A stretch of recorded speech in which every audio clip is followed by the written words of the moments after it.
incrementando en los últimos años. Y la razón de esto es el incremento, pues, de los accidentes de tránsito, las agresiones, ¿no? Todo tipo, por el incremento de la delincuencia. Y epidemiológicamente, la estadística dice de que de cada 10 pacientes portadores de politraumatismos, uno tiene un trauma abdominal. Entonces, no es raro encontrar esta patología. ¿Okay?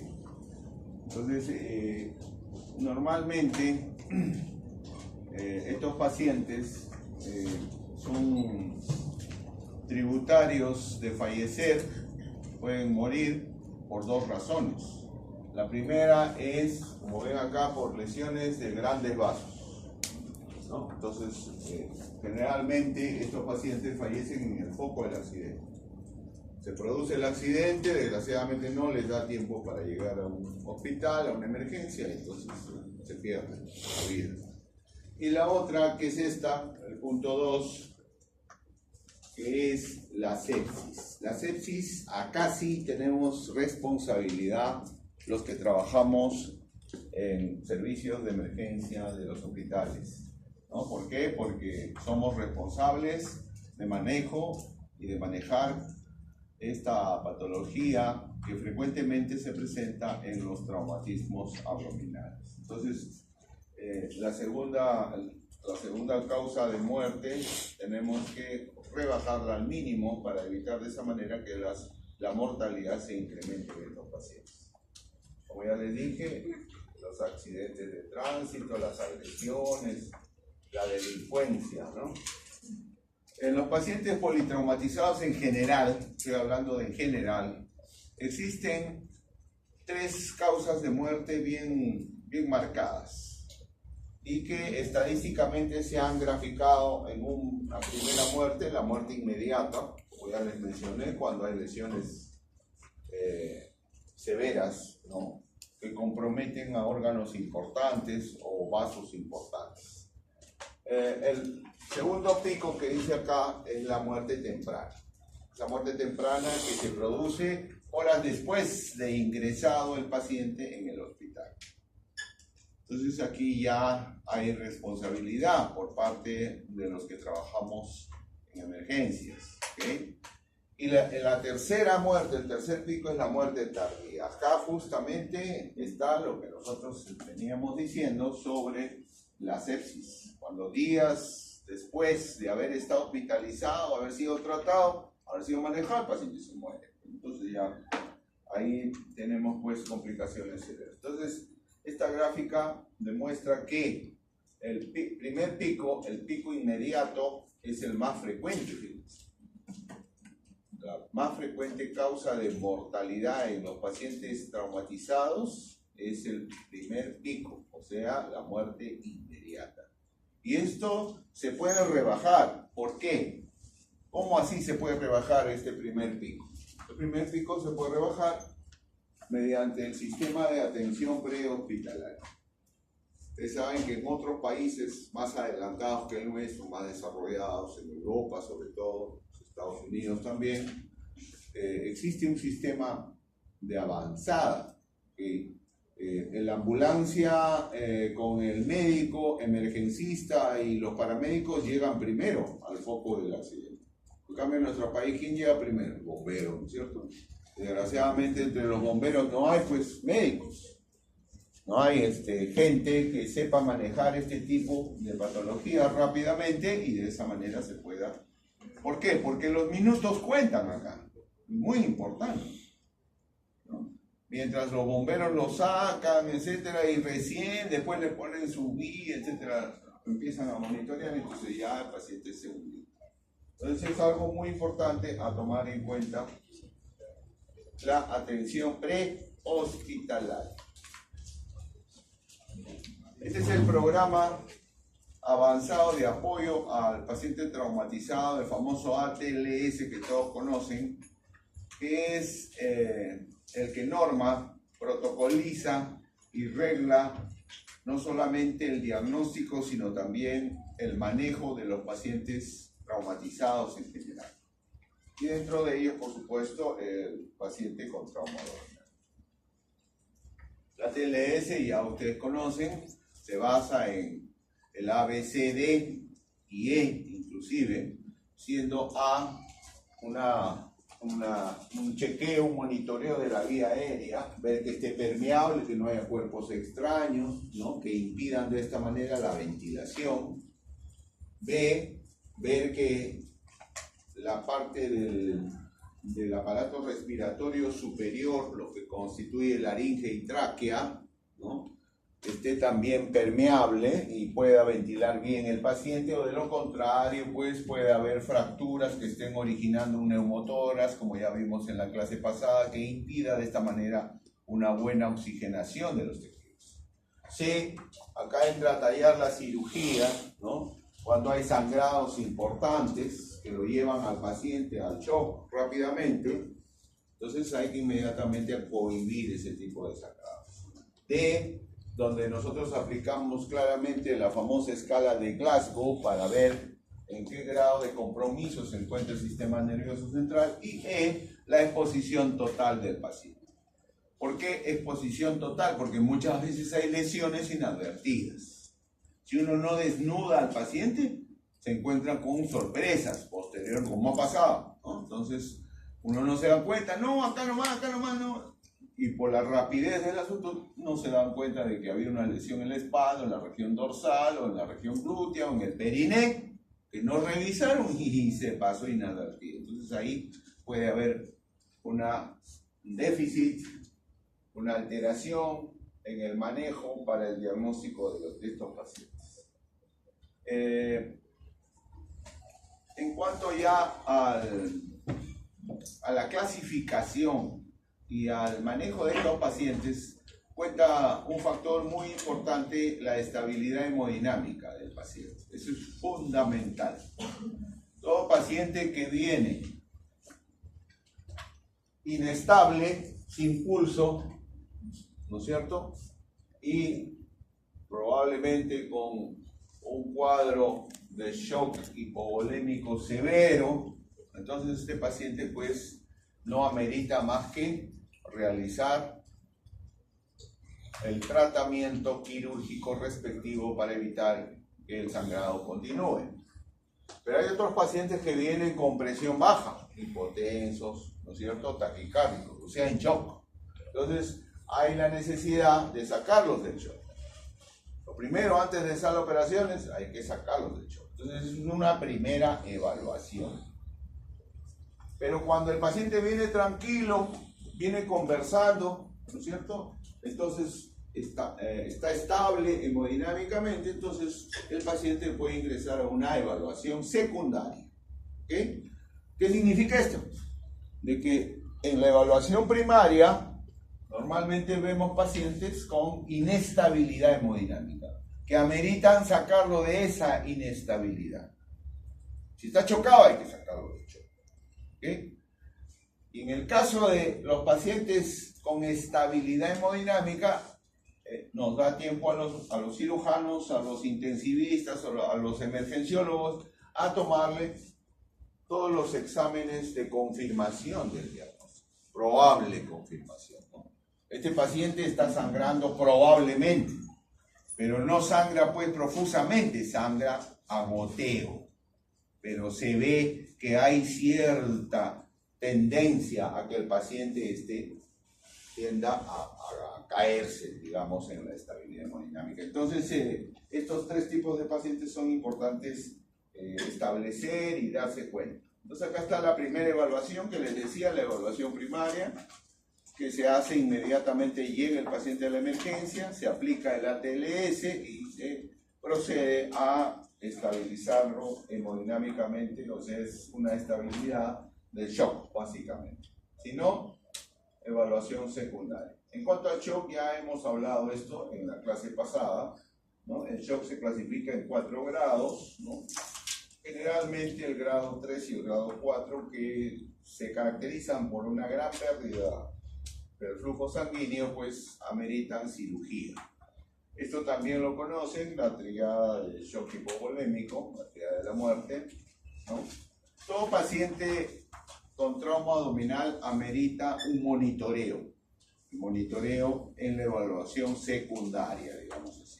Y para eso necesitamos colocar primero una buena vía, la vía central, ¿cierto? Con un catéter grueso, como hemos hablado el día de ayer. Las vías elegidas son la vena subclavia, la yugular interna, o en su defecto la vena femoral también, es otra de las vías importantes para la administración de fluidos. Además de eso, amerita este paciente el sondeo, sonda nasogástrica u orogástrica. No se utiliza la sonda nasogástrica cuando hay fractura de base de cráneo, por si acaso, está contraindicada la sonda nasogástrica. En ese caso, si vemos un paciente con fractura de cráneo, entonces colocamos una sonda orogástrica, ¿okay? Igualmente, el sondeo de la vejiga, la sonda vesical, la famosa sonda Foley, amerita pues estos pacientes para el control de la diuresis horaria. Como hemos visto, en la triada de la muerte es importante combatir la hipotermia, ¿no es cierto? La hipotermia sobre todo se combate con la administración de fluidos tímidos, ¿okay? Hay que temperar entonces el cloruro de sodio, las bolsas de sangre, lo que haya que pasar. O en su defecto también poder realizar otras maniobras que impidan la hipotermia para de esta manera romper la triada de la muerte. Esas son las indicaciones y las contraindicaciones de una sonda nasogástrica. ¿Por qué coloco una sonda nasogástrica u orogástrica? Para descomprimir el estómago, ¿okay? Porque el cirujano que va a entrar a operar se puede encontrar pues, con un estómago sumamente balonado que le incomode la rápida definición y corrección de la lesión, ¿okay? Entonces descomprimimos el estómago con la sonda nasogástrica.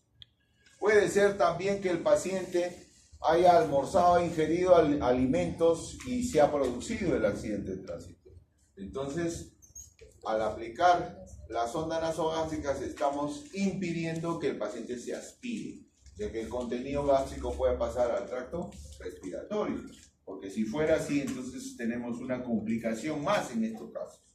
Y finalmente, a ver qué tipo de material se encuentra en el estómago. Muchas veces hay sangrados por lesiones de la cámara gástrica, entonces eso nos puede orientar al diagnóstico rápido. Las contraindicaciones ya las he mencionado, la fractura sobre todo de base cráneo que no amerita pues una sonda nasogástrica, sino más bien una sonda orogástrica. En cuanto a la sonda Foley o sonda vesical, también tiene sus indicaciones.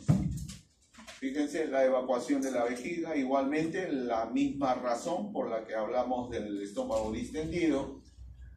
Evaluar las características de la orina porque nos puede orientar cuando hay hematuria a una lesión vesical o lesión en la vía urinaria inferior. Y finalmente el control y monitoreo de la diuresis horaria, que es importante en estos pacientes. Contraindicaciones para una sonda vesical. Por lo general, cuando se sospecha de lesiones de uretra fija. La uretra fija es la uretra posterior. Muchas veces recibimos trabajadores albañiles que trabajan en altura y se caen cuando no tienen arnés, etc. Y muchas veces caen a horcajadas, sí, montados sobre un muro. Y entonces eso origina a nivel del perineo una lesión severa de la uretra posterior, de la uretra fija. Cuando sucede esto, una fractura de uretra, generalmente hay hematuria franca. Entonces podemos encontrar sangre en el meato urinario. Eso ya nos está indicando de que no debemos colocar una sonda Foley, ¿okay? Una sonda Foley. Entonces, si no le colocamos la sonda Foley, ¿cómo mido la diuresis? Ahí está la gran pregunta. Entonces, ustedes han hecho ya la clase de técnica operatoria, ¿no es cierto? Hay una ostomía en la vejiga, la cistostomía, también llamada talla vesical. Entonces, es una talla vesical y por ahí se saca la orina, se mide la diuresis. por ahí se coloca la sonda Foley, etcétera, etcétera. Entonces estos pacientes tienen que ser sometidos a todos estos procedimientos. Ahí ven un paciente con hematuria franca, ¿no?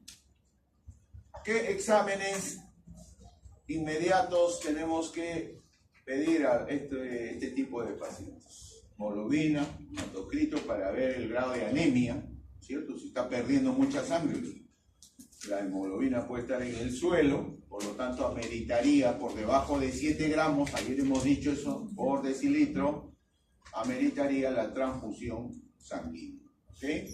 El grupo, para identificar qué tipo de sangre le voy a pasar, el RH, los gases arteriales para ver si el shock ya está avanzado, está un shock, una etapa de shock ya instalado y el paciente está en acidosis metabólica. Fíjense cómo la clase anterior nos hace entender tranquilamente esto, ¿no? Los que me han entendido en la clase pasada de shock, tranquilamente, por supuesto. ¿Por qué? Porque el paciente chocado para la acidosis. O sea, tengo que pedir gases. ¿Ok? Igualmente, dentro de estos análisis tengo siempre que estar seguro de lo que voy a operar. Ha habido muchas sorpresas, sobre todo en mujeres. En el sexo femenino hay mujeres que no saben que están embarazadas, no saben que están gestando. Y sin embargo, hacen una mala historia clínica, ¿no? Se equivocan, abren, la laparotomizan al paciente y se encuentran con el útero ocupado. Entonces ahí estamos en problemas. ¿Por qué? Porque el manejo ya es multidisciplinario. Entonces ahí tiene que entrar un ginecólogo, ginecobstetra, para evitar lesiones al producto. ¿Okay? Entonces por eso es importante hacerle previamente un test de embarazo. ¿Ya? Okay. Pacientes traumatizados. El examen de orina y tiempo de coagulación misantria es importante. En cuanto al diagnóstico por imágenes, primero lo simple, cuando hay traumatismos que comprometen el tórax, siempre hay que descartar la posibilidad de fracturas costales que estén comprometiendo el espacio pleural y por ende los neumotórax o los hemotórax. Las placas de pelvis también es importante solicitarlas porque cuando hay fracturas pelvianas generalmente los hematomas en el retroperitoneo son frecuentes. La radiografía simple de abdomen, esto es básico, elemental, porque la compresión por la contusión abdominal, cuando se trata de un trauma abdominal cerrado, puede originar el estallamiento de una víscera hueca. Y al originar el estallamiento de una víscera hueca, la perforación sale aire pues libre en la cavidad. Nosotros podemos ver el aire en una placa de abdomen simple, eso se llama neumoperitoneo. Entonces la presencia de los meniscos de aire a nivel de los hemidiafragmas puede estar hablando tranquilamente de una perforación de víscera hueca por traumatismo abdominal. Y las placas contrastadas que ya muy poco se utilizan en la actualidad porque por su demora. Ahí tienen, miren, neumoperitoneo. Desgraciadamente no tengo puntero, pero acá se puede apreciar el menisco. Miren, aire acá. Bueno, este es el hemidiafragma, acá hay aire, acá también hay. ¿Ven? Pero la experiencia de tantos años de ver este tipo de pacientes me ha enseñado lo siguiente. Muchas veces tiene la sonda del paciente, se sospecha de perforación de víscera hueca, pero no hay neumoperitoneo. Muy fácil, agarro una jeringa de esas grandes, de 50 a 100 centímetros cúbicos, y a través de la sonda le meto aire. Le insuflo aire, después de insuflar aire, 3, 4, 5 jeringas de aire, cierro la sonda, media hora después le saco la placa y aparece el neumoperitoneo, si es que está perforado el intestino o el estómago. ¿Se dan cuenta? Entonces es una maniobra que puede ayudar al diagnóstico certero de estas lesiones. También se pueden presentar lesiones a nivel del hemidiafragma, como ven ustedes acá, desgarros del hemidiafragma por compresión, por trauma. Entonces de esa manera poder presentar pues, la presencia de víscera hueca intestinal en el tórax, lo cual se denomina las hernias diafragmáticas traumáticas. Podemos verlo también, ¿no? En conclusión, los traumas en general se van a clasificar en dos grandes grupos: traumas abiertos y traumas cerrados. Entre los traumas abiertos tenemos dos tipos: el trauma originado por arma de fuego y el trauma originado por arma blanca o arma punzopenetrante. El más importante y el más frecuente en la actualidad, desgraciadamente, es el trauma originado por arma de fuego. Ahorita, el trauma originado por arma de fuego es el más frecuente. Pero en general, tanto para trauma abierto como para trauma cerrado, acá tienen la estadística de las vísceras más lesionadas. A la cabeza, fíjense, el vaso es el que más se lesiona, sea abierto o cerrado. Luego el hígado, fíjense, luego el riñón y luego las vísceras huecas, en ese porcentaje. Entonces, el vaso, como ustedes ya saben, es una estructura muy lábil, muy débil, muy deleznable, y se encuentra pues a nivel de la 9ª, 10ª y 11ª costilla, cosa que una compresión del tórax a ese nivel con fractura costal puede estar lesionando esta víscera. ¿Okay? La incidencia generalmente es mayor siempre en el trauma cerrado por la frecuencia de los accidentes en comparación con los traumas abiertos. En cuanto a trauma abierto, como hemos mencionado, por arma de fuego. ¿Por qué se produce? Se produce por el impacto, el ingreso, sea de un proyectil o sea de un arma blanca a la cavidad peritoneal.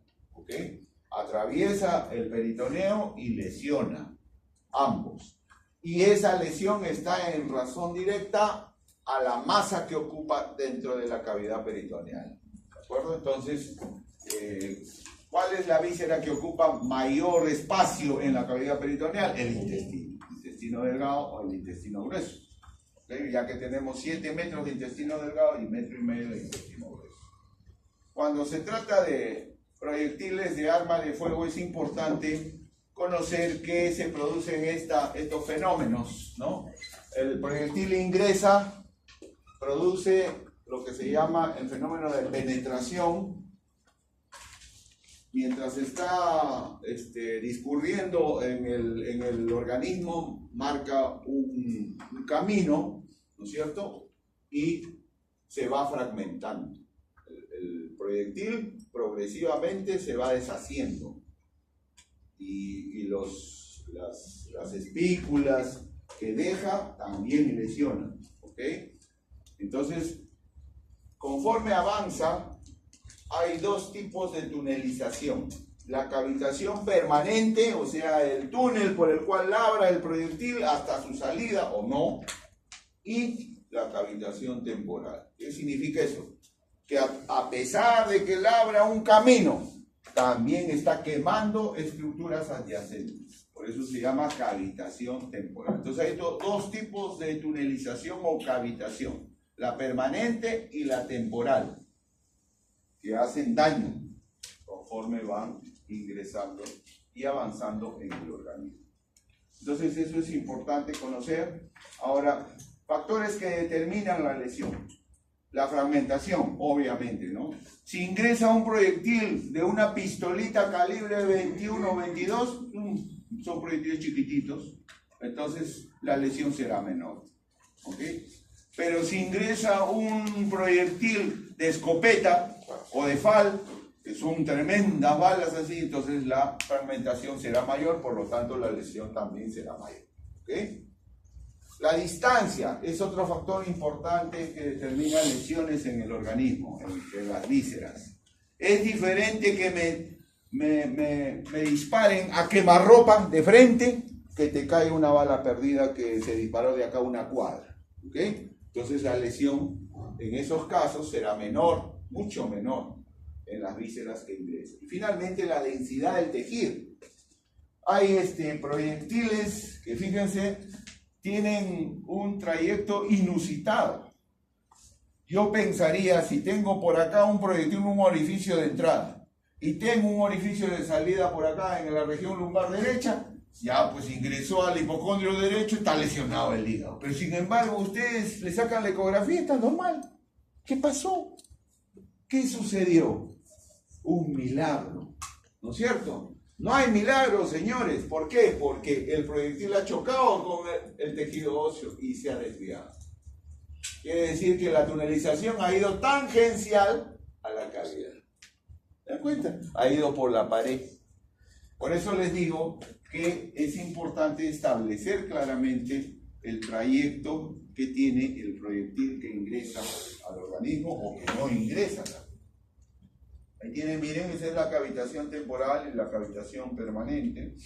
Y la fragmentación, o sea, las espículas que dejan un tipo de proyectil y otro tipo de proyectil. Ese es el proyectil más lesionable, que es el de escopeta, pues, ¿no? El de FAL. También otras características en cuanto a este tipo de lesiones es el reconocimiento de los orificios. El orificio de entrada, como ven ahí, se caracteriza por ser de bordes regulares, ovalados, y que generalmente se acompaña de un halo color oscuro violáceo. Se llama tatuaje. Ese es el orificio de entrada, por lo general, ¿ok? Y un orificio de salida es de bordes irregulares, ¿ok? Anfractuosos, que generalmente no tienen tatuaje. Ese es el orificio de salida, ¿ok? Entonces es importante ver estas características. Acá tienen los órganos más frecuentemente lesionados por tipo de trauma. Cuando es trauma cerrado es el vaso, y cuando es trauma penetrante generalmente son las vísceras huecas. Importante, nuevamente les recuerdo, cuando hay gestantes, hacer la evaluación en forma integral con la especialidad ginecobstetricia. Por lo general, todos los pacientes baleados que llegan con inestabilidad hemodinámica van a hacer la operación. El 90-95% de los pacientes que tienen bala y que están inestables, hipotensos, taquicárdicos, terminan en sala de operación.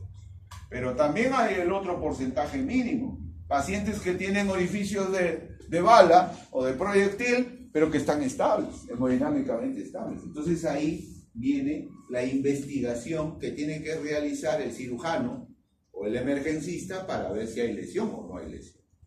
Porque no es cuestión de decir, no, bala, a sala de operación. No es así. Ya les dije el día de ayer, hay que tener cierta mesura, porque la tendencia en la actualidad es hacer menos daño. O sea, menos procedimientos operatorios, menos laparotomías. Cuanto menos laparotomías, mejor. ¿Ok?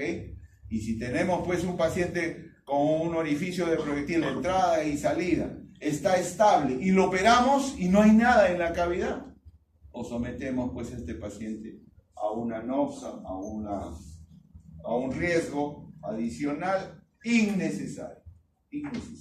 ¿Okay? Entonces no todos son laparotomías. Entonces ahí tienen. Ahora, en los traumatismos generalmente cuando el paciente está estable amerita una evaluación secundaria. ¿Ok?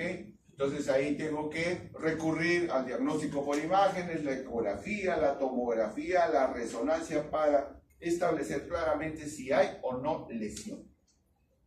Y tienen pacientes con presencia de orificios por proyectil y lesiones de víscera hueca.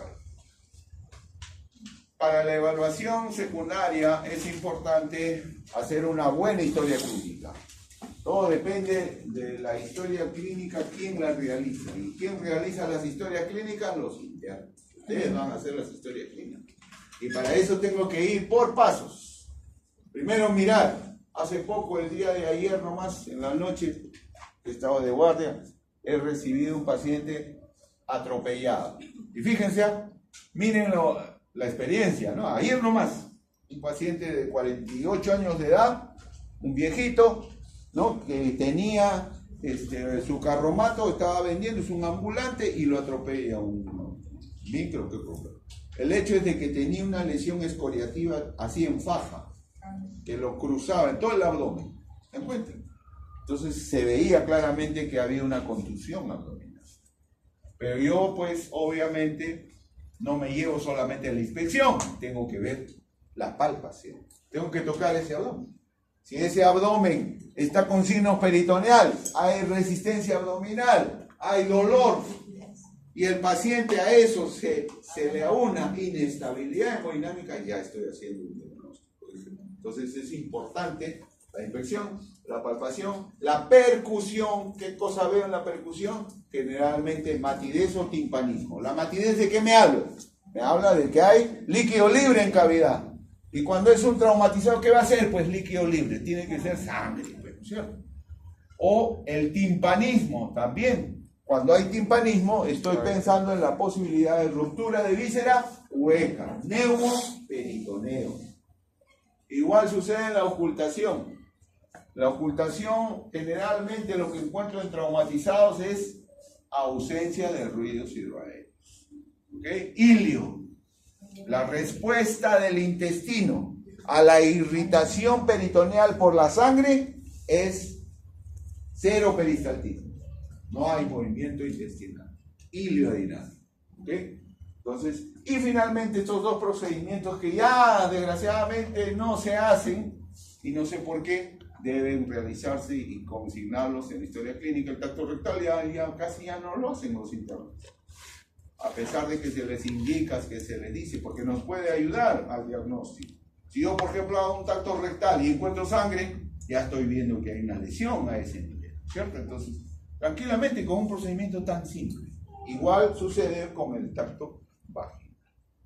Entonces, la historia clínica juega un papel muy importante, sobre todo para la evaluación de este tipo de pacientes traumatizados, para llegar al diagnóstico rápido y al manejo, por supuesto, consecuentemente. Entonces ahí tenemos nosotros, fíjense, las características de todo lo que les he hablado: la inspección, la palpación, la percusión, la auscultación, el tacto rectal y el tacto vaginal.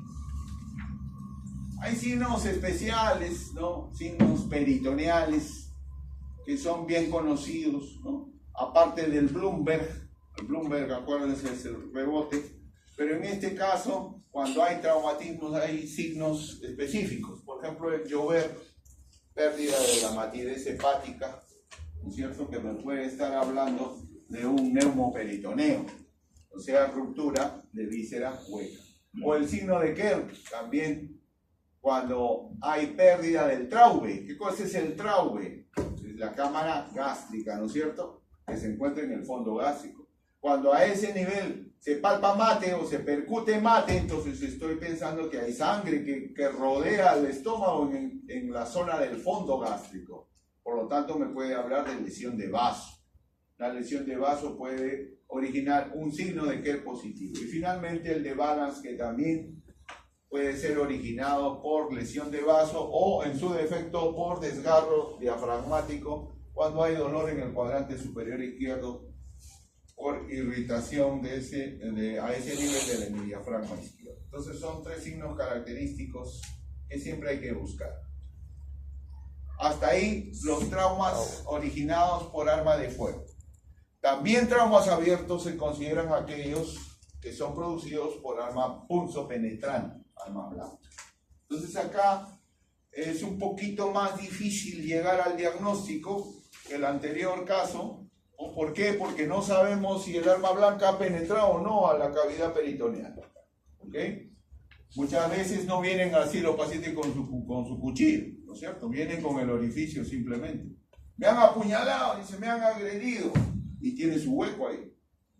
Y el paciente puede venir estable hemodinámicamente, le toman funciones vitales, está buena presión, buena frecuencia cardíaca, no está pálido, está conversando. Entonces nos da opción a una evaluación secundaria. ¿Ok? Pero si el paciente viene chocado, taquicárdico, sudoración fría, con palidez, ya pues automáticamente hacemos el diagnóstico rápido. Entonces, ahí hay que establecer claramente la penetración o no penetración del arma blanca a la cavidad. En los mejores centros, en los centros más avanzados, donde hay laparoscopía, se puede recurrir a este procedimiento para ver si en realidad ha habido lesión cuando sospechamos de penetración del arma blanca en la cavidad. Pero desgraciadamente en nuestro país, no en todas las regiones tenemos laparoscopio, pues entonces hay la necesidad de mantener una conducta expectante, un monitoreo permanente de estos pacientes y sobre todo, algo muy importante, explorar la herida. Esa herida se tiene que explorar. ¿Cómo explorar? ¿A qué me refiero? Hay que abrir la herida, ¿no es cierto?, con instrumentos, ampliarla y ver si atraviesa el plano aponeurótico, el plano muscular, llega hasta el peritoneo y ha atravesado la cavidad. Si ustedes no tienen esa posibilidad de instrumentar la herida, explorar la herida, tienen la posibilidad del dedo. Agarran un par de guantes y meten su dedo. Van a ver cómo se toca tranquilamente la capa muscular y finalmente ingresan a la cavidad. ¿No? Entonces es una forma importante para realizar el diagnóstico rápido de estos pacientes. Pero cuando obviamente estamos seguros que ha penetrado, ya ni hablar, la laparotomía se impone. No todos los pacientes vienen así, ¿ve? Eviscerados. ¿Okay? Cuando ya esto se da, pues ni hablar, ya el diagnóstico está hecho. ¿Okay? O así, o así, o así. ¿Okay? No solamente el cuchillo y su arma blanca, acá utilizan frecuentemente botellas rotas. ¿Okay? Y con eso se corta esta gente. Entonces, muchas veces vienen así, pues, ¿no? ¿Qué alternativas diagnósticas tenemos para llegar rápidamente al diagnóstico y también manejar rápidamente el caso? Primero, a la cabeza, la historia clínica, la exploración física. Historia clínica, bien hecha la historia clínica. ¿En qué circunstancias pasó? ¿Cuál fue el objeto contundente con el cual fue agredido el paciente? ¿Okay? Exploración de la herida, ¿no? Esto es importante también. Ver la penetrabilidad en la cavidad o no del objeto punzopenetrante. Recurrimos también a estos procedimientos, que es el lavado peritoneal diagnóstico, del cual les voy a hablar después. Es un procedimiento quirúrgico que consiste en aperturar la cavidad, una mini laparotomía e introducir un catéter para instilar solución salina. Bien, o de lo contrario, si no queremos ser muy agresivos, podemos recurrir a la ecografía FAS. ¿Qué significa ECOFAS? Ecografía FAS significa una ecografía rápida, que evalúa solamente los espacios de declive de la cavidad. ¿Cuáles son los espacios de declive de la cavidad peritoneal? El fondo del saco de Douglas, el espacio hepatorrenal de Morrison, el espacio subfrénico derecho, subfrénico izquierdo, el intermesentérico, todos esos son espacios de declive donde se puede acumular sangre u otro tipo de líquido o secreción. También podemos recurrir a la tomografía cuando ya, por ejemplo, la eco no... Muchas veces la ecografía es normal. Dice normal, pero sin embargo el paciente está chocado. Está chocado, ¿cómo va a ser normal? Claro, puede ser normal porque está sangrando por otro lado. Puede haber una fractura, como les dije, de fémur o de pierna u otro lado que por ahí está sangrando y entonces obviamente se chocan. O puede ser que la ecografía no te ve retroperitoneo, es ciega para el retroperitoneo, está sangrando el retroperitoneo por fractura pélvica. Entonces ahí recurrimos a la tomografía. La tomografía sí es capaz de visualizar el espacio retroperitoneal. Finalmente la laparoscopía diagnóstica pues en los mejores centros, ¿no? Ahí tienen la exploración de la herida instrumentada. Esa es la exploración de la herida instrumentada, ¿no? Para ver si hay penetración o no penetración. El dedo es salvador muchas veces, importante, porque tan solo con la sensibilidad de la yema del dedo índice podemos estar en la capacidad de decir sí, a lo ha penetrado el cuchillo o el arma blanca, ¿no? Entonces es importante eso. Es un último recurso, pero que hay la necesidad de realizar. Ahí tenemos pacientes lesionados con heridas por objeto punzo cortante. Hasta tijeras usan.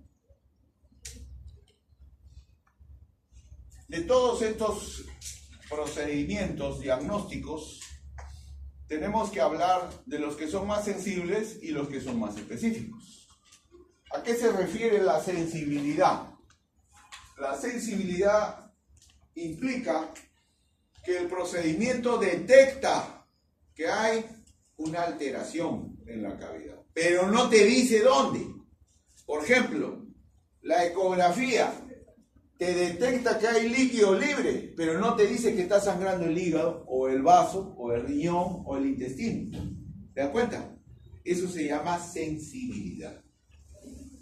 En cambio, la tomografía, acá tenemos la tomografía, tiene mucha más especificidad, al igual que la laparoscopía.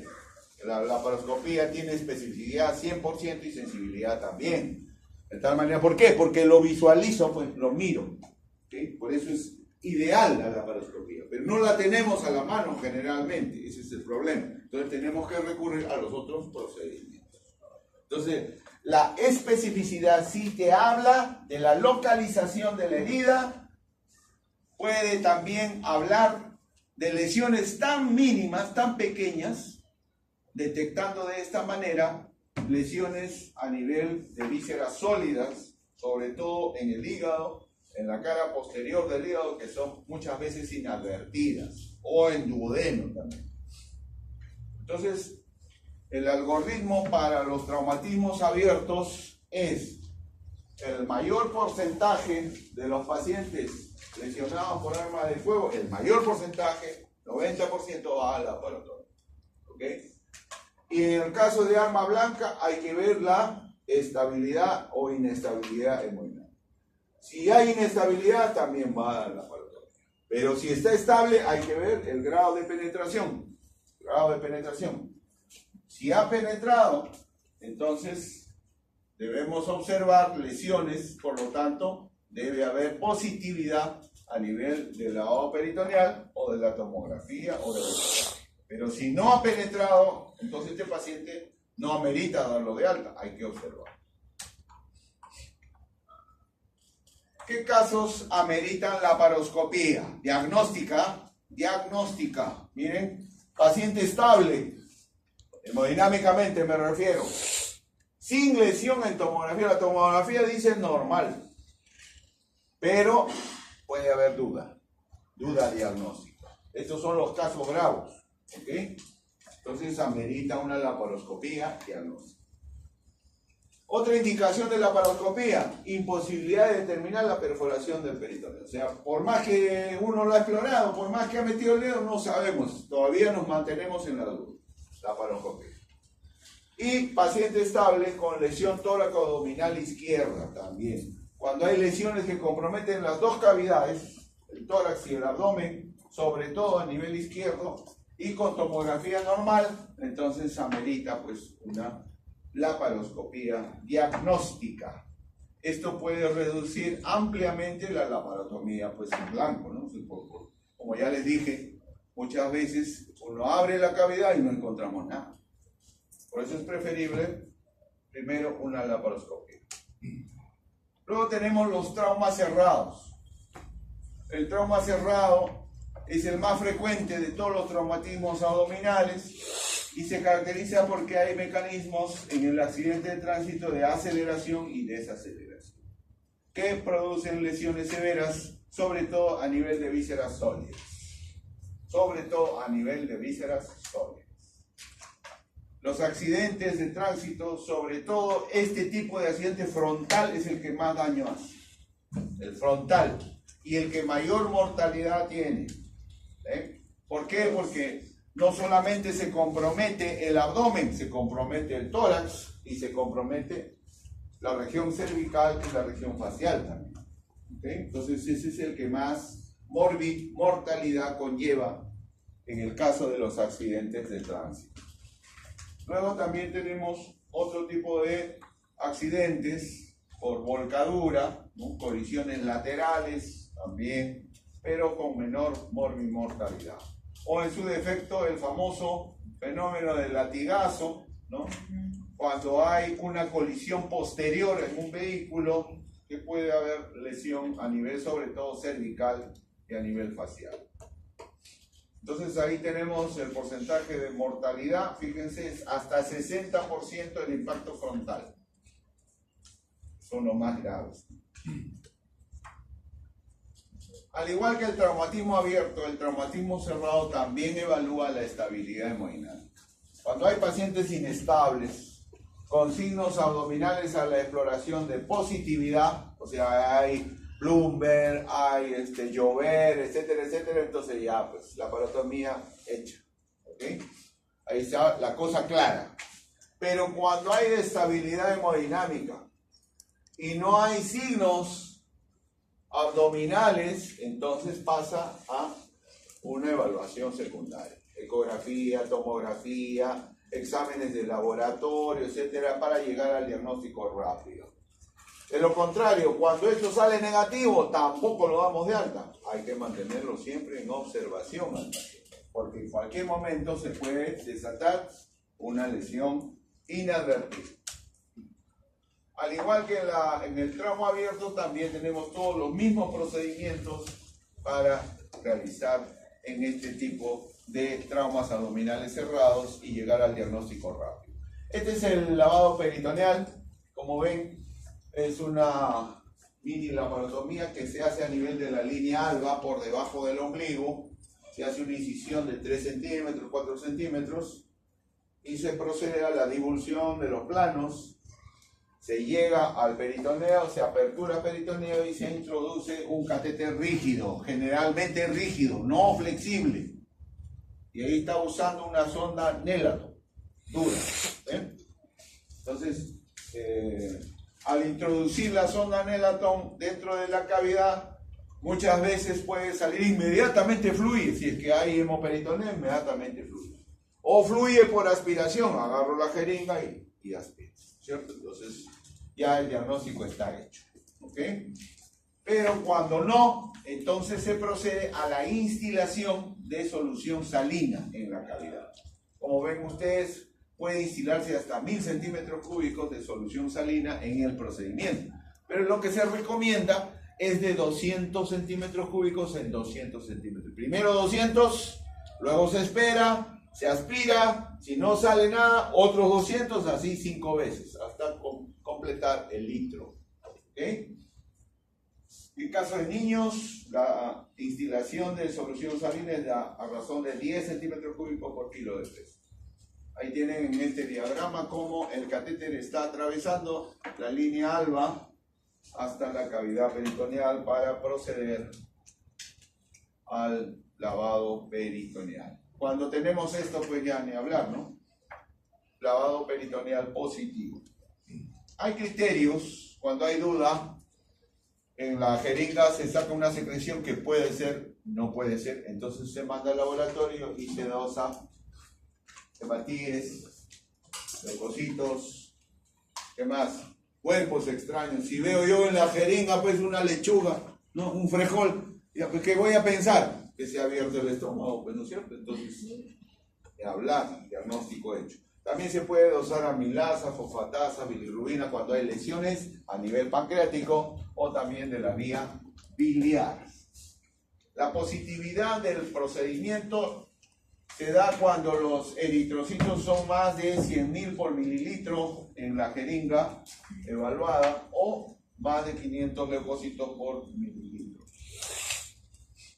Estas son las indicaciones para realizar un lavado peritoneal. Paciente politraumatizado, hipotenso, politraumatizado con alteraciones de la conciencia, o sea, viene ya en coma, pero sin embargo hay lesiones intracavitarias, traumatismo abdominal no penetrante con signos de lesión grave en la pared abdominal, sobre todo a nivel torácico, tóraco-abdominal, lesión grave de la región inferior del tórax, por la posibilidad que hubiera un desgarro del diafragma, heridas penetrantes por debajo del quinto espacio intercostal izquierdo con sospecha de lesión diafragmática. Ventajas y desventajas del procedimiento de lavado. Tiene bastantes ventajas. Es un procedimiento simple, fácil de hacer y poco costoso. Solo necesito un poco de silocaína, anestésico local para bloquear bien y hacer la incisión. Nada más, eso es todo. Alta tasa de certeza y de precisión diagnóstica. Mínima morbilidad, bajo costo.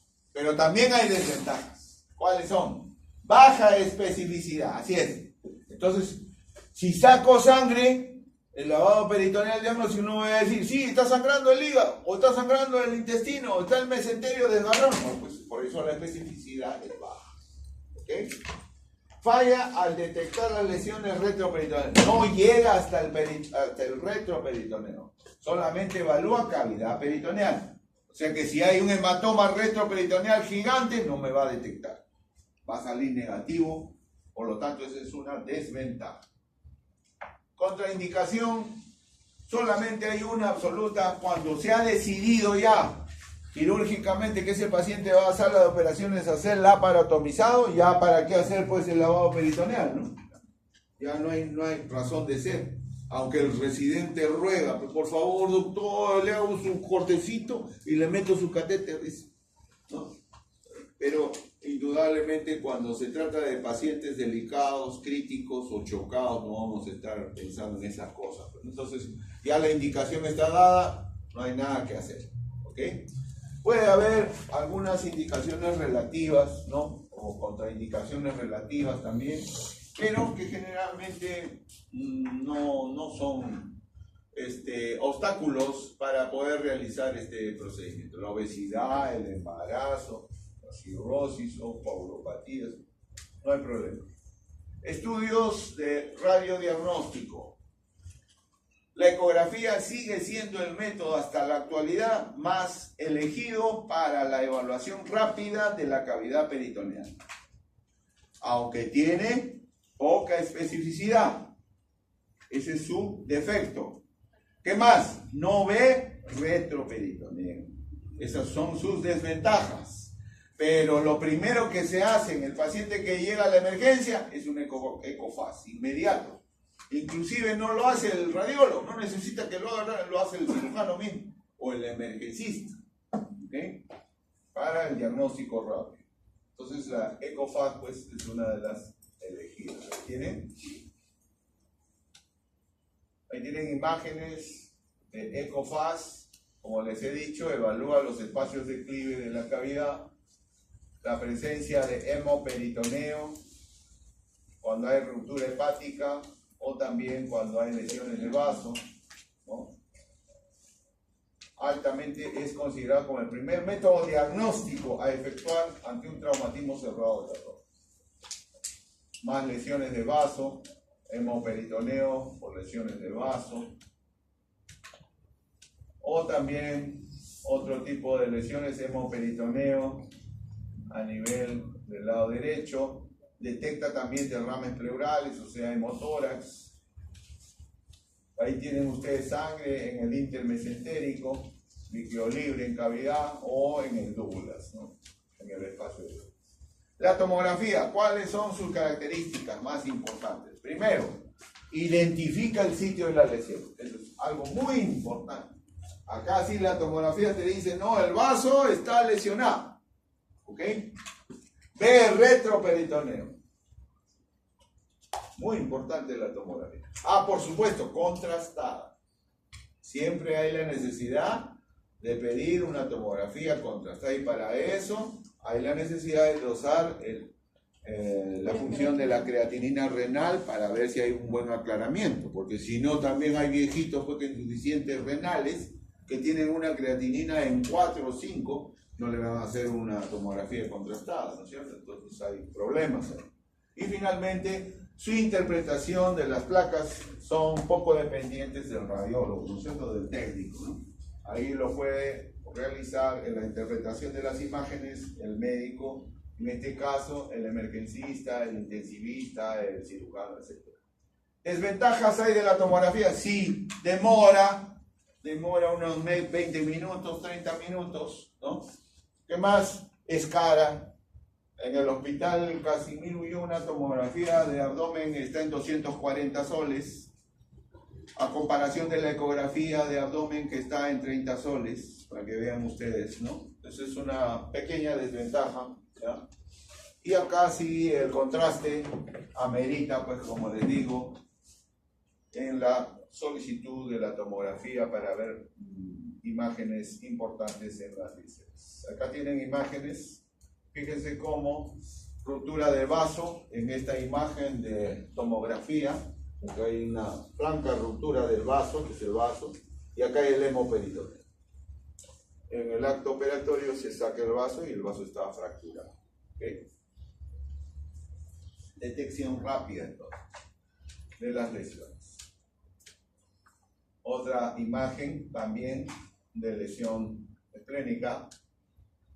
Acá ya es estallamiento, esa ya no es fractura, ese es un estallamiento del vaso. Cuando hay este tipo de lesiones amerita la esplenectomía, indudablemente, ¿no? Luego podemos recurrir también a las radiografías simples, como ya hemos mencionado, a las placas simples de abdomen, a las placas de pelvis, para detectar algunas lesiones, sobre todo de víscera hueca con el neumoperitoneo, la presencia de aire, los meniscos, ahí tienen nuevamente, y las radiografías contrastadas que, como les dije, ya se están usando muy poco en la actualidad, solamente cuando hay indicación por parte del urólogo por probable lesión renal severa, ¿no? La pielografía contrastada. Antiguamente se realizaba esto, lo que es la punción abdominal, que es la llamada paracentesis, ¿no? Pero que desgraciadamente actualmente ya no se usa, porque tiene poco porcentaje de positividad, un 60% nada más, sensible, ¿no? Se mete una aguja en los cuadrantes, los 4 cuadrantes, y se aspira. Se llama paracentesis. Luego también se usa menos la arteriografía por ser un procedimiento muy invasivo, así es. La laparoscopía es lo que más se está usando en la actualidad para el diagnóstico rápido de este tipo de pacientes. Retroperitoneo amerita un estudio aparte. Como les he dicho, el retroperitoneo no puede ser evidenciado con una ecografía, tiene que ser con una tomografía. Y tenemos que saber que el retroperitoneo se divide en zonas. La zona 1, que es la zona central, amerita la laparotomía inmediata. La zona 2, que es la zona lateral, o sea, lo que corresponde a hipocondrios y flancos de la cavidad peritoneal, amerita la laparotomía solamente expectante, si el hematoma aumenta. Si no aumenta, no. La zona 3, que es pélvica, mejor no tocarlo, porque generalmente los hematomas retroperitoneo en zona 3 obedecen a fracturas pélvicas. Entonces ahí, ¿quién tiene que entrar a trabajar? El traumatólogo. El traumatólogo estabiliza la pelvis y se cohíbe, se autolimita el sangrado. La zona 4 es la zona retrohepática, retroiliar, por detrás del pedículo, y la zona 5 son zonas combinadas. Ahí tienen, miren, esta es la zona 1 de retroperitoneo. Obviamente acá hay vísceras importantes como el páncreas, el marco duodenal, grandes vasos, la aorta y sus ramas, la vena cava y sus afluentes. Entonces cualquier lesión a ese nivel amerita una exploración. La zona 2, acá tienen ustedes, la zona 2 son zonas laterales, amerita exploración solamente si aumenta el retroperitoneo, el hematoma retroperitoneal, perdón. La zona 3 es la zona pélvica, mejor no explorar esa zona, ¿ok? Porque la cavidad pélvica es una cavidad que puede albergar más de 5 litros de sangre, entonces puede ser contraproducente, ¿no es cierto?, explorar esta zona, porque si se apertura la pelvis podemos tener mayor sangrado. Por eso es importante que se estabilice la pelvis. Y la zona retroiliar sí amerita una exploración porque está detrás del hígado. Acá está la 4. Acá está el hígado. El pedículo, acuérdense, hepático está formado por la arteria hepática, el conducto colédoco y la vena porta. Entonces una lesión en cualquiera de esas estructuras amerita una exploración. Y las zonas 5 son zonas combinadas.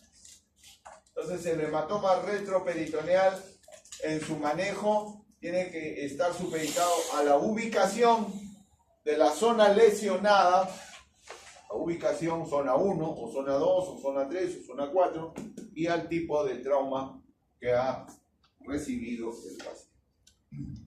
Ahí tienen todas las zonas y sus respectivas indicaciones de la paratomía. Ahí tienen, miren, una fractura de pelvis. La pelvis está totalmente descentrada, con probable hematoma retroperitoneal en zona 3. Más hematomas retroperitoneales. ¿Cuándo operar? Fíjense, ya hemos hablado de la ecofaz, ¿no es cierto? Cuando la ecofaz es positiva, de hablar cirugía inmediata y hay inestabilidad hemodinâmica. Hay una clasificación, y esto es último, la clasificación GIS, que gradúa los traumas del grado 0 al grado 5. Como ven, conforme va aumentando el grado 2, 3, 4, ya el compromiso de la inestabilidad hemodinámica es mayor. Eso significa que a partir del grado 2, 3, 4 y 5 es probable que este paciente sea sometido a una laparotomía exploratoria. ¿Ok? Entonces eso es algo que tienen ustedes que mantenerlo siempre. Ahí tienen las indicaciones de la laparotomía en general. ¿Para qué se interviene a estos pacientes? ¿Cuál es el objetivo? Para controlar la hemorragia a la cabeza. Eso es lo primero, cerrar el caño, o sea, evitar el shock. Segundo, evitar la contaminación. Ayer en la clase pasada les dije claramente, si hay perforaciones de vísceras huecas, está perforado el colon, está perforado el intestino, hacer lo mínimo, control de daño. ¿Ok? Entonces, control de la contaminación.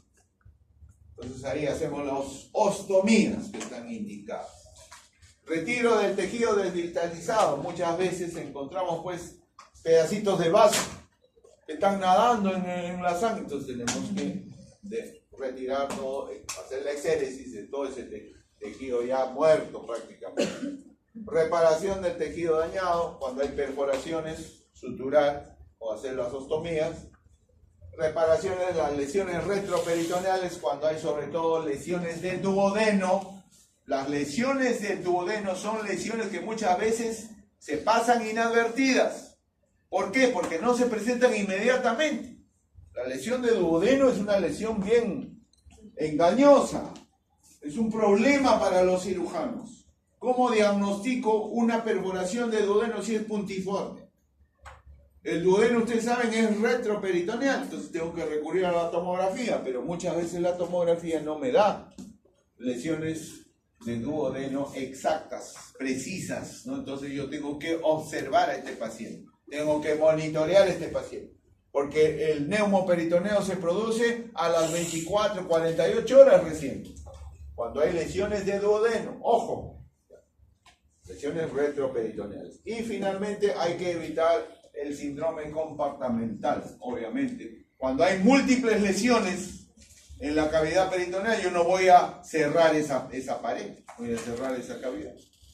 Porque someto a las vísceras intracavitarias a una presión exagerada que puede dañar mucho más. Entonces, eso se llama síndrome compartamental. Entonces, ¿qué hago? Hago lo que se llama la laparostomía. ¿Y qué cosa es la laparostomía? Dejar la cavidad abierta. Y ahí se usa la famosa bolsa de boca. Estas son clasificaciones de las lesiones de todas las vísceras sólidas o vísceras más frecuentemente lesionadas, ¿no? El riñón, ahí están las lesiones pancreatoduodenales, miren, ameritan por el difícil diagnóstico, tomografías, radiografías seriadas, tienen una mortalidad alta. El retroneumoperitoneo es difícil de encontrar, ¿no? Puede quedar una lesión olvidada. Entonces es importante este tipo de trauma. El trauma abdominal penetrante generalmente no se presenta inmediatamente, ¿okay? Puede diferir su estadía a días después. Heridas asociadas también podemos tener. Cuando en retroperitoneo podemos tener lesiones también de hígado, páncreas, intestino delgado, colon, etc. Lesiones pancreáticas, exploraciones, ya esta es la maniobra que ya les dije en la clase de técnica operatoria, la famosa Kocher, ¿no es cierto? La maniobra de Kocher, que consiste en el levantamiento del marco duodenal para explorar la cara posterior del páncreas. ¿Okay? O la de Cattell. Bueno. Y esto, para finalizar, ¿qué es lo que se debe hacer? Es el control de daños. El control de daños está indicado generalmente en este tipo de pacientes que tienen múltiples lesiones viscerales en la cavidad peritoneal o que entran chocados a sala de operaciones. ¿Okay? Hay que hacer lo mínimamente necesario. Vuelvo a repetir. ¿Ya? Entonces, el control de daños salva vidas, porque no termina en sala de operaciones. Del quirófano, ese paciente pasa a UCI, a estabilizar la hemodinamia de ese paciente. Cuando ya está bien estable, nuevamente regresa al quirófano para terminar la intervención quirúrgica inicial. ¿Okay? Control de daños, muy importante. ¿Ven? Acá, por ejemplo, en control de daños se hace el taponamiento hepático. ¿Ven? Ahí tienen cómo se hace el taponamiento hepático. Se ponen gasas grandes, esas gasas que le ponen ahí al conejo en técnica operatoria, esas gasas. Pero a una no, pues se ponen 5, 6, 7 gasas. ¿Ven? Entre el diafragma y el hígado. Y por debajo también. Es un taponamiento que impide el sangrado. O otro tipo de taponamiento, miren, se tuneliza el hígado de tal manera que le pasan una sonda Foley, inflan el globo y lo jalan. De tal manera que cohíbe el sangrado intraparenquimal del hígado. Otro tipo de taponamiento. O también se puede realizar la famosa maniobra de Pringle. Pringle fue un cirujano inglés que cuando tenía estallamientos hepáticos de este tipo, clampaba el vehículo hepático. Maniobra de Pringle. ¿Pero qué? ¿Se puede dejar ahí el clampado del vehículo hasta que termine la operación? La operación dura 4 horas, 4 horas. No, pues solamente aguanta 20 minutos el hígado, nada más clampado su vehículo. ¿Por qué? Porque después de 20 minutos comienza la necrosis hepática. ¿Okay? Hay que tener en cuenta siempre ese tiempo importante. La maniobra también puede realizarse sin pinzas, una ligadura temporal del pedículo hepático, lo mismo es Pringle. O también la ligadura selectiva de la arteria hepática, pues es una maniobra ya heroica, ¿no? Cuando ligan la arteria hepática, pues obviamente ¿de quién va a recibir sangre el hígado? Se necrosa igualito, ¿no? Entonces, pero en última alternativa se puede realizar eso, ¿no? Pero se ha visto que cuando se liga la arteria hepática la necrosis es masiva. Hay que tener cuidado con eso. O en su defecto puedes suturar el hígado, la hepatorrafia. Ya ustedes saben qué puntos tienen que utilizar cuando suturan hígado, ¿no es cierto? El famoso colchonero. O de lo contrario, también hacer una sutura continua subie cruzado. Las suturas que se usan en este tipo de vísceras no son las suturas que comúnmente ven ustedes, las que utilizan. El catgut, el bicre, no. Son cintas. Son cintas. Y la cinta en el extremo tiene una aguja grandaza, así, roma, sin punta. Entonces pasa toda la cinta y a la cinta se le anuda. Y de esa manera realizas tu sutura. Porque si ustedes usan el famoso bicre, ese hilo, lo corta pues. ¿Entienden? Entonces se sutura con cintas. Entonces ahí tienen la grafía hepática. O grafía esplénica también, cuando hay que salvar el vaso, sobre todo en niños. En niños hay la necesidad de todavía mantener el vaso. Fíjense, ese vaso fracturado. ¿Ya? Pero cuando hay lesión y compromiso severo del vaso y también está comprometido su pedículo, hay la necesidad de hacer la esplenectomía. Ahí está la esplenectomía con ligadura respectiva de la arteria esplénica y la vena. Pero si quieren salvar el vaso en un niño, se hace el enmayamiento. La famosa malla que utilizan para las hernias, también se utiliza para enmayar el vaso. Lo abrazan todo el vaso, lo ajustan con una jareta, acá está la jareta, lo ajustan y de esa manera cohíbe el sangrado de la fractura y se preserva el vaso. En cuenta, son maniobras que se pueden realizar. Otra forma también es llevar el epiplon a la zona fracturada y coserlo a ese nivel. Por eso le dicen San Epiplon, le dicen. ¿Por qué? Porque el epiplon es salvador, te salva, hace la hemostasia. Entonces lo llevan ahí y lo suturan. Es otra manera, ¿no? Son diferentes procedimientos que utilizamos los cirujanos para poder preservar esta víscera tan importante. Ahí tenemos una perforación de víscera hueca, de IE1, y se realizan pues las ostomías que ya ustedes conocen, ¿no? Cuando hay compromiso pues de perforación de colon, la famosa Mikulicz o la ostomía de Wangenstein, etcétera, etcétera. Ya ustedes conocen eso. Otro tratamiento que amerita también los pacientes traumatizados es no operar. No operar. Es el tratamiento conservador. A esto tendemos. Tratamiento no operatorio. Pero, claro, obviamente, no todos los pacientes ameritan este tipo de procedimiento. Solamente aquellos que están con estabilidad hemodinámica, aquellos pacientes que no tienen comorbilidad, ¿okay? Se puede evitar una laparotomía. Pero para eso, ¿qué necesitamos? Necesitamos que haya una institución que tenga un protocolo riguroso de cumplimiento estricto, una guía que se cumpla estrictamente. O sea, por ejemplo, ¿qué dice la guía? Que al paciente debemos pasarle 7 a 10 unidades de sangre, por lo tanto tenemos que tener banco de sangre bien surtido. Esa es una forma, ¿ok? Entonces, tenemos que tener UCI. Obviamente este paciente no va a estar en sala común, ¿no es cierto? Tiene que estar en una UCI bien montada. Por eso este tipo de procedimientos solamente se realizan en los grandes hospitales, nada más. No puedo hacer esto en un hospital 2-1, ¿no? O en una posta, o en un centro de salud, ni hablar, se muere el paciente. ¿Okay? Entonces, amerita pues que la institución tenga muchas características importantes.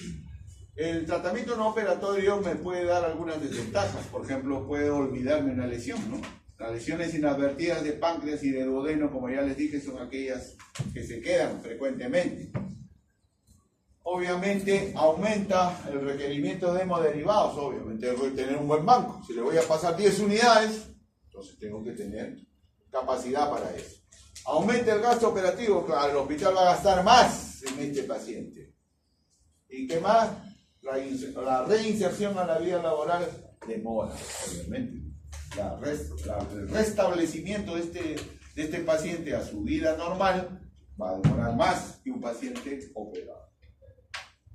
Pero también tiene ventajas. Se evita la laparotomía. ¿Se cuenta? Disminuye el tiempo de internamiento y disminuye el gasto operatorio. Todo lo que se gasta en sala de operaciones se ahorra. Para esto tenemos que tener protocolos estrictos que pueden tener condiciones en el paciente, como ya les dije, no todos los pacientes son tributarios de esto, condiciones del medio y con normas de seguimiento importantes. Condiciones del medio, que tenga UCI, que tenga banco de sangre, y normas de seguimiento, que haya protocolos que se cumplan. ¿Cuáles son las complicaciones más frecuentes en un paciente traumatizado de abdomen? La complicación más frecuente son las infecciones. La sepsis es la complicación que generalmente lleva una gran morbimortalidad de los pacientes traumatizados. Este foco infeccioso se manifiesta generalmente a partir de las 48 horas de posoperatorio, cuando es mal manejado. Entonces, la sepsis puede originarse primero en infecciones provocadas directamente por el trauma. Por ejemplo, si tengo yo un paciente viscerado al cual le ha pasado la llanta del camión encima, obviamente hay una flora pero amplia, vasta. Entonces, producto del trauma. ¿Ok? Ahí. Segundo, infecciones tempranas desarrolladas en el 5.º día, a partir del 5.º día de realizada la intervención quirúrgica. Estas infecciones pueden ser remediadas a la flora del mismo paciente. O sea, complicaciones postoperatorias. Por ejemplo, abscesos postoperatorios. ¿Qué más? Infecciones de herida, también. ¿Qué más? Dehiscencias de sutura. Yo he hecho una anastomosis y sin embargo está filtrando, hay una fístula, ya pues ni hablar. Entonces, ese paciente tiene un foco propio de la intervención quirúrgica. Y finalmente, la sepsis puede ser referida a flora del hospital. Se infectó en el hospital. Hay un ambiente donde han colocado al paciente, donde estaba un paciente con pseudomonas. Ya, pues ya frito. Entonces, se infectó del hospital. Entonces, estos tres factores hay que siempre tomarlos en cuenta para evitar este tipo de complicaciones que son de alta mortalidad. Normalmente, estos pacientes que son reinfectados en el hospital regresan a sala de operaciones. Y para regresar a sala de operaciones tiene criterios, la temperatura, la fiebre. Cuando hay alteraciones de la coagulación, el paciente sigue en CID, hay mucho consumo de los factores de coagulación, hay alteraciones cardiovasculares o pulmonares, hay balances que no llegan a completar el aclaramiento de ácido láctico, el paciente sigue en acidosis. Entonces, son indicativos de que el paciente todavía está chocado, entonces tiene que reingresar a sala de operaciones. Igualmente, reingresan a sala de operaciones aquellos pacientes tributarios del síndrome compartamental. Normalmente la presión intracavitaria es entre 5 y 7 milímetros de mercurio, pero cuando hay traumatismo se incrementa. Entonces, estos pacientes generalmente están en UCI y tienen que estar con su respectiva bolsa de Bogotá suturada a los planos superficiales de la pared.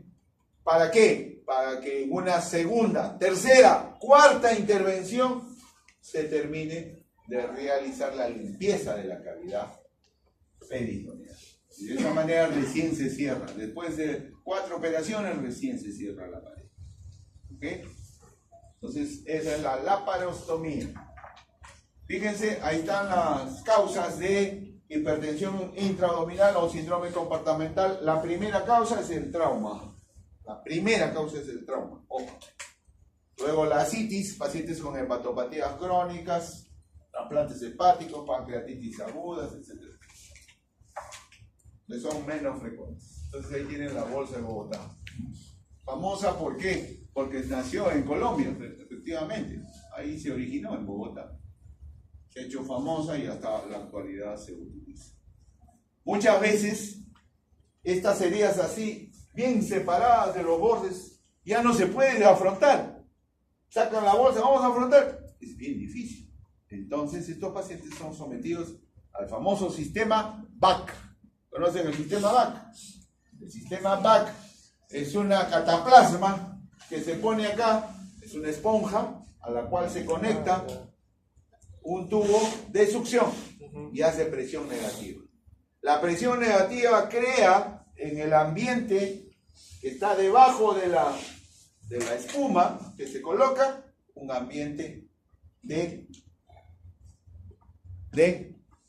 ambiente anaerobio, sin oxígeno, succión, presión negativa, y eso hace posible que se limpie la flora total, de tal manera que empieza a granular rápidamente la herida y empieza a cerrar. Es una buena opción que la estamos utilizando ya desde hace 5 años. El sistema BAC hace posible el cierre de estas grandes heridas, o también de úlceras por presión, también cuando hay así pacientes tributarios del sistema BAC, sobre todo a nivel sacro, cuando hay úlceras por presión grandes, también se les aplica este tipo de sistema BAC. Entonces, con esto creo que hemos acabado. Muy bien. ¿Alguna pregunta, por favor?